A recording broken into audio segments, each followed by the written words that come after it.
আলেম আছে মুহররম আসলে স্টাডি করে, লেখাপড়া শুরু করে, অনেক ইতিহাস পড়ে, পড়তে পড়তে শেষ পর্যন্ত জানতে জানতে এমন হয়, জানতে জানতে শেষ পর্যন্ত জানোয়ার হয়ে যায়।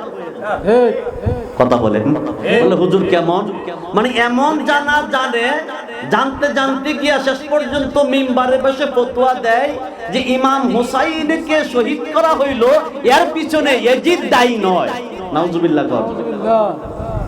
এটা আমাদের এই দেশে আছে। এই দেশের ওই সমস্ত পীরদের, ওই সমস্ত মৌলবীদের অনুসারী এই কলস ভাঙ্গা অসংখ্য আছে। তাদের কাছে মাইকের আওয়াজ পৌঁছতেছে, তারা এখনো দল পূজারী আর পীর পূজারী হয়ে আছে, এখনো আহলে বায়তের শান পূজারী হয় নাই। কথা বলেন ঠিক কিনা? সারা পৃথিবীর সমস্ত পীরকেও যদি তুমি পূজা করো, সমস্ত পীর যদি তোমাকে সাপোর্ট করে, আর তুমি যদি আহলে বায়তের এক জাররা পরিমাণ ইনকার করো, তুমি সহ তোমার গোটা পীর, তোমার দরবার, তোমার দল সব জাহান্নামী হবে। কথা বলেন ঠিক কিনা? আর পৃথিবীর সমস্ত মানুষ যদি তোমাকে বেদাতি বলে আর আহলে বায়তের প্রেম যদি তোমার হৃদয়ে লালন করে, কাল হাশরের মাঠে আল্লাহ পাক তার নিজের কুদরতে তোমাকে জান্নাতি মেহমান ইমাম হুসাইনের সাথে বানায়া দিবে। চিৎকার মেরে বলেন সুবহানাল্লাহ। তারা আয়েশা ওয়াজ করতে করতে, স্টার্ট করতে করতে, জানতে জানতে এমন জানছে, জেনে দেখে যে তারা ইয়াজিদ প্রতি রাত্রে 100 রাকাত নামাজ পড়তো। কত রাকাত? 100 রাকাত। আমাদের দেশে আবার এই ইয়াজিদের অনুসারী আছে, ওরাও আবার নামাজ পড়ে, পড়তে পড়তে একেবারে কপালের ভিতরে দাগ ফেলাই দিছে। আছে কিনা? এটা শিয়া সম্প্রদায়ের বাতিল শিয়া আছে। বাতিল শিয়ারা তারা সিজদা করে ছোট্ট একটা কাঠের টুকরার ভিতরে। আমি সেটা মদিনাতে গিয়েও দেখেছি। মসজিদে নববীর ভিতরেও তারা সিজদা করে। সিজদার সময় এক হাতে এটা যে কপালটা যেখানে রাখবে ঠিক সেইখানে কাঠের টুকরা থুই এটার মধ্যে জাতে মরা ইন্দুরের মতন। আর কি কই? বিষ খাওয়া ইন্দুরের মতন। ইন্দুর যখন বিষ খায় এটা কি করে? এমনি ঝুলে না? আপনারা দেখেন নাই মনে হয়। ইন্দুর যখন বিষ খায় এটা সাথে সাথে মরে না। এই যে আপনাদের ধান খেতে, ইরি খেতে, এই খেতে, ওই খেতে গাছপালাতে বিষ দেন, তো বিষ খায় কিন্তু সাথে সাথে মরে না, এক জায়গায় গিয়ে এইভাবে ঢুলতে তারপরে সে মারা যায়। তো আমাদের দেশে কিছু লোক আছে মানুষকে নামাজের সেজদা দেখাবার জন্য ওই কপালে গিয়া মসজিদে ওই কার্পেটের উপরে, পাকার উপরে, চাটাইয়ের উপরে ইন্দুর খাওয়া আর বিষ খাওয়া ইঁদুরের মতো কপাল গিয়ে ঢুলে কালা করে ডাক দেখাবে যে আমি নামাজি। আছে কিনা? আছে নাই নামাজি আমাদের দেশে? আছে না? ওটা শিয়াদের একটা অনুসারী, শিয়াদের চরিত্র। কপালে দাগ পড়া এটা ভালো কাজ না। কারো যদি স্কিনের সমস্যায় পড়ে এটা পড়তে পারে, কিন্তু ইচ্ছাকৃত ভাবে কেউ যদি নামাজি পরিচয় দেওয়ার জন্য দাগ পালা, সে কখনোই নামাজি নয়, সে কখনোই ইমানদার নয়, সে নিঃসন্দেহ সে জাহান্নামী। ইয়াজিদের দল তারা হচ্ছে শিয়াদের উত্তরসূরি, অবশ্যই তারা জাহান্নামী। জোরে বলেন নাউজুবিল্লাহ। বন্ধুরা আমার, ওই সমস্ত পীর ও শায়েখদের অনুসারী আজকের এই মাহফিলের চতুর্পাশে এই এলাকার, ওই এলাকার, সারা বাংলাদেশে উলুর জাকের মতো, পিপিলিকার জাকের মতো চতুর্দিক দিয়ে তারা শুধু বেদাত ফতোয়া দেয়। আর আপনি বেদাত কয় ঠিক, আবার হিসকি যখন তাবারক হয়, খিচুড়ি হয়, এটাকেও বেদাত কয়। আবার খাওয়ানোর সুযোগ হলে 3 প্লেট খায়। কথা বলেন? সুন্নি উলামায়ে কেরাম সুল্লি জনতা যদি তাবারক হিসাবে 1 প্লেট খায়, তারা সুযোগ পাইলে 3 প্লেট খায়। কথা বলেন ঠিক কিনা? তারা আজকে আম জনতা, সাধারণ মানুষগুলোকে ফতোয়া দিয়া, বেদাতের নাম দিয়া, বেদাত ফতোয়া দিয়া এই মানুষগুলোকে হকপন্থী, হক কাতার, হক লাইন এবং জান্নাতের কাতার থেকে সরায়া এই যদি মুসলমান বানায়া তাদেরকে জাহান্নামের কাতারের দিকে নিয়ে যায়। কথা বলেন ঠিক কিনা? আমাদের এই এলাকার ভিতরে, দেশের ভিতরে আজ থেকে 15-20 বছর আগে রোজা রমজান আসতো, সবে বরাত, সবে কদর, সবে মারাত, আশুরা, এই সমস্ত দিনগুলোতে মসজিদের ইমাম মুয়াজ্জিন প্রত্যেক ঘরে ঘরে গিয়া রাসূলুল্লাহর শানে মিলাদ পড়ার সময় এত কম পাইতেন এত কম সময় হতো, পাবলিকের মন জুড়িয়ে দোয়া করার সময় পাইতো না, পাবলিকের মন জুড়িয়ে কিছু কাসিদা বলার সময় পাইতো না, কারণ ঘর বেশি, সময় কম, মিলাদ করতে হবে, ঠিক কি না? আজকে মিলাদকে বেদাত বেদাত বলতে বলতে বলতে বলতে মিলাদকে তারা শেষ করে দিয়েছে। এখন প্রত্যেক ঘরে আর মিলাদ নাই, প্রত্যেক ঘরে রাসূলুল্লাহর দুরূদ ও সালাম নাই, মিলাদ নাই, কিয়াম নাই, এখন শুধু দোয়া আছে, ঠিক কি না? কিন্তু আমি দাওয়াত দেই মিলাদের, আমার ঘরে হয় দোয়া। আল্লাহ কয় মিলাদ না পড়ে দোয়া করলে দোয়া কবুল নয়, আর মিলাদ পড়ে দোয়া কবুল করলে দোয়া কবুল হয়। সুবহানাল্লাহ। তো আমরা মিলাদ ছাড়া দোয়া পড়ি, এই জন্য দোয়াটা আকাশের উপরে ওঠে না। রাসূলুল্লাহর সুপারিশ শুধু খালি কাল হাসরের মাঠে আমাকে আপনাকে জান্নাতে নিয়ে যাবে, এটাই মূল সুপারিশ না। আমার আপনার প্রত্যেকটা আমল, প্রত্যেকটা সিজদা, প্রত্যেকটা দান সদকা, নামাজ, রোজা, হজ, যাকাত, যা কিছু আছে সব কিছুর পিছনে যদি রাসূলুল্লাহর সুপারিশ না থাকে, সেই ইবাদতগুলো আল্লাহর দরবারে কবুল হবে না। তার জন্য কোনো সুপারিশ ইহকালও হবে না, পরকালও হবে না, সে হবে জাহান্নামী। এই জন্য আমাদের দেশ থেকে মিলাদ চলে গেছে, কিয়াম চলে গেছে, দোয়া রয়ে গেছে, দোয়া কবুল হয় না, আমাদের উপরে রহমত হয় না, বর্ষণ হয় না। যখন বৃষ্টির দরকার নাই তখন প্রচুর বৃষ্টি হয়, আর যখন বৃষ্টির দরকার প্রচুর বৃষ্টি নাই, প্রচন্ড খরা, রৌদ্রের তাপে গাছ মাটি পর্যন্ত ফেটে যায়। কথা বলেন ঠিক কি না? বন্ধুরা আমার, আমি বলতে চাই ওই সমস্ত মৌলবীদেরকে যারা সারা জীবন মিলাদকে বেদাত বেদাত বলে ফতোয়া দেয়, কিন্তু যখন ওই লোকটা, ওই মৌলবীটা, ওই পিসাবটা, ওই পাবলিকটা, ওই আম জনতাটা, ওই ওহাবিটা সহ যখন ইন্তেকাল করে, কারণ ওহাবিরও জানাজা দিয়ে কবর দেয়, কথা কোন ঠিক কিনা?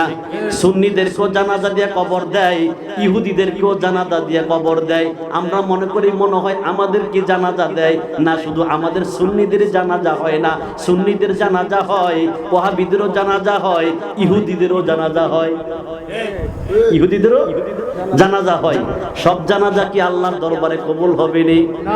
ঈমানদার ছাড়া কারো জানাজা আল্লাহর দরবারে কবুল হবে না।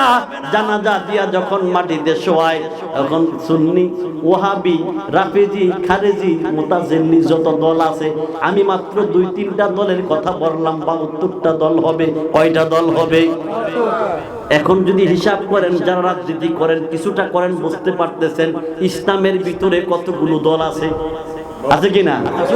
অনেক রকম দল আছে, হিসাব করলে 72টা পেয়ে যাবেন। বাংলাদেশ, পাকিস্তান, ভারত, ইন্ডিয়া, অন্য অন্য দেশ সহকারে যদি আপনি দলকে মিলান, দেখবেন 72 দল হয়ে গেছে। 72 দলের আর বাকি নাই। এখন আস্তে আস্তে কিয়ামতের দিকে আমরা মানুষেরা অগ্রসর হচ্ছি। কথা বলেন ঠিক কিনা? আমার বন্ধুরা, বাবারা, সমস্ত মানুষগুলো, এই দলগুলো যখন ইন্তেকাল করে, তাদের জানাজা হয়, দাফন কাফন হয়, যখন লাশ হয়ে যায়, সারা জীবন ফতোয়া দেয় বেদাত বেদাত, কি বেদাত, মিলাদ বেদাত, কিন্তু শেষ সময় লাশকে কবরে রাখে আর বলে, তারা সবাই মুখ দিয়া বলে, ইমাম সাহেব বলে, মুয়াজ্জিনও বলে, যারা কবর দেয় তারাও বলে, যারা বেদাত বলে তারাও বলে, যারা সুন্নত বলে তারাও বলে, কবর দেয়ার বিসমিল্লাহি ওয়া আলা মিল্লাতে রাসূলিল্লাহ। কথা বলেন ঠিক কিনা? ডাক দিয়ে কয়, ইয়া রাসূলুল্লাহ, ইয়া হাবিবাল্লাহ, আপনার মিলাদের উপরে এই লাশকে রাখলাম। আমি কই বলতে চাই, যে লাশ সারা জীবন মিলাদের বিরোধিতা করেছে, আজকে সারা পৃথিবীর মানুষ যদি এই লাশকে মিলাদের উপরে রাখা হয়, আল্লাহর রাসূল মিলাদের উপরে এই লাশ আল্লাহ কবুল করবে না। কথা বলেন ঠিক কিনা? বন্ধুরা আমার, আমার ওয়াজটা এইদিকে নয়, আমার ওয়াজ হচ্ছে শুহাদায়ে কারবালা। যেহেতু আমি বলেছি ফি সাবিলিল্লাহ, এই পৃথিবীতে যত ফি সাবিলিল্লাহ ছিল, এই পৃথিবীর ইতিহাসে নবী রাসূল, পয়গম্বর, পীর, আউলিয়া, ফকির, দরবেশ, যত মানুষ ফি সাবিলিল্লাহ করেছে, কিন্তু যত কুরবান হয়েছে ফি সাবিলিল্লাহ, ইতিহাসে ইমাম হুসাইনের চাইতে ফি সাবিলিল্লাহ আর এমন কুরবানি কেউ হতে পারবে না।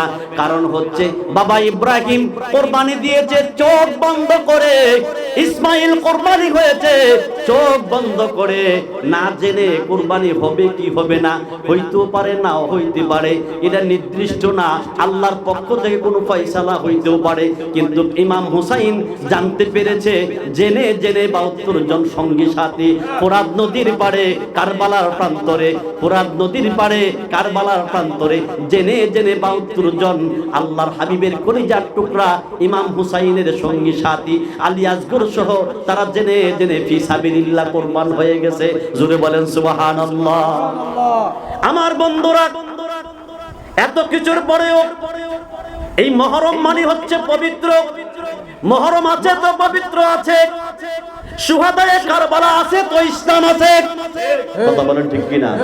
শুহাদায়ে কারবালা আছে তো ইসলাম আছে, ইমাম হুসাইন আছে তো ইসলাম আছে, ইমাম হুসাইন নাই তো ইসলাম নাই। এই জন্য বলি, ইমাম হুসাইন হচ্ছে আমাদের ইসলাম, ইমাম হুসাইন হচ্ছে আমাদের জীবন, ইমাম হুসাইন আমাদের মরণ, ইমাম হুসাইন আমাদের নামাজ, ইমাম হুসাইন আমাদের যাকাত, ইমাম হুসাইন আমাদের রোজা, ইমাম হুসাইন আমাদের আমল।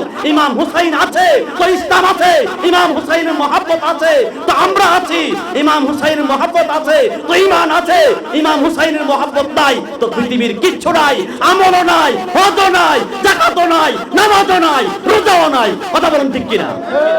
নারে তাকবীর, আল্লাহু আকবার, নারে রিসালাত, ইয়া রাসূলুল্লাহ। শুহাদায়ে কারবালা, জোরে বলেন শুহাদায়ে কারবালা, শানে মদিনা দরবার শরীফ। বন্ধুরা আমার, ইমাম হুসাইন ফি সাবিলিল্লাহ ভাবে জীবন কোরবানি দিলেন, সন্তান কোরবানি দিলেন, পুরো গোটা কাফেলা কোরবানি দিয়ে দিলেন। তার প্রশংসা পীর সাহেবের চোখে আসে না। ইয়াজিদের কথা মনে পড়ে। ইয়াজিদ 100 টাকার নামাজ পড়ছে, হাফেজে কোরআন ছিল, তিনি হাদিস অসংখ্য হাদিসের হাফেজ ছিল।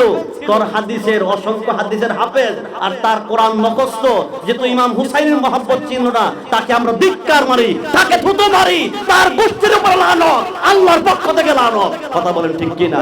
এবং তাদের অনুসারী কিয়ামত পর্যন্ত তাদের কপালে লানত। বন্ধুরা আমার, ইমাম হুসাইনকে রাসূল পাক সাল্লাল্লাহু আলাইহি সাল্লাম তার জীবনে যতটুকু ভালোবাসা দিয়েছেন, এই ভালোবাসার কথাটা স্মরণ করলেই তো ইমাম হুসাইন মাতার তাজ হয়ে যায়। দুইটা ফুল, একটা হচ্ছে ইমাম হুসাইন আর একটা হচ্ছে ইমাম হাসান। দুই ভাই, হাসান আর হুসাইন, দুইটা ফুল, জান্নাতের দুইটা ফুল। আর জান্নাতের সমস্ত যুবকদের সর্দার হবে। আমি যদি বলতে চাই যুবকদের সর্দার হবে, তো আমি জানি জান্নাতের ভিতরে সবাই যুবক হয়ে ঢুকবে। জান্নাতি মানুষ যারা হবে সবাই কি হবে? যুবক হবে। কেউ বুড়া হবে না, আমাকে মতো চুল দাড়ি পাকবে না। যারা যাবে জান্নাতের ভিতরে, যারা জান্নাতি মেহমান হবে, আল্লাহ তাদেরকে যুবক বানায়া দিবে। আর যুবক যে কেন বানাবে, এটার আবার বিশাল এক হাকিকত আছে। ওই ওয়াজ করতে গেলে তো 1.5-2 ঘন্টা এখানে চলে যাবে। সেটাও, এই যে যুবকটা হবে, এটাও একটা বরকতান। এখনো সেইখানে রাসূল পাক সাল্লাল্লাহু আলাইহি সাল্লাম সেই বাইতুল মামুর সপ্তম আকাশে সেখানে যে ওযু করছে, রাসূল পাকের 5 ওয়াক্ত ওযুর পানি জিবরাইল নূরের পানি ঢালছে। সেই পানিগুলো যেই সাগরের নদীতে রাখা হচ্ছে, সেইখানে প্রত্যেকটা বেহেশতি বান্দাকে একটা করে ডুব দেওয়া হবে। সূরা কোন সুবহানাল্লাহ। বল হুজুর, এটা কি করে সম্ভব? এটা কি করে সম্ভব? অনেকে এটা বুঝতে পারে এটা কি করে সম্ভব, কারণ এটা এলমে এই ইলমুল ইয়াকিন দিয়া এই কথা বোঝা সম্ভব হবে না। এটা আইনুল ইয়াকিন লাগবে। ইলমে তাসাব্বুর প্রয়োজন। ইলম এক প্রকার নয়, আর এক প্রকার ইলম দিয়া মানুষ ওলি হওয়া যায় না। এক প্রকার ইলম দিয়া মারিফাত চিনা যায় না। ইলমুল ইয়াকিন, আইনুল ইয়াকিন, হকুল ইয়াকিন, নূরুল ইয়াকিন, এতটুকু যাওয়া লাগবে না। যদি খালি ইলমুল ইয়াকিন থেকে একটা মানুষ হকুল আইনুল ইয়াকিনে যাইতে পারে, একটা মানুষ ইলমুল ইয়াকিন থেকে যদি আইনুল ইয়াকিনে যাইতে পারে, সে মুরাক্কাবা মুশাহিদা করলে আল্লাহর নূর আরশ পর্যন্ত দেখা যাবে।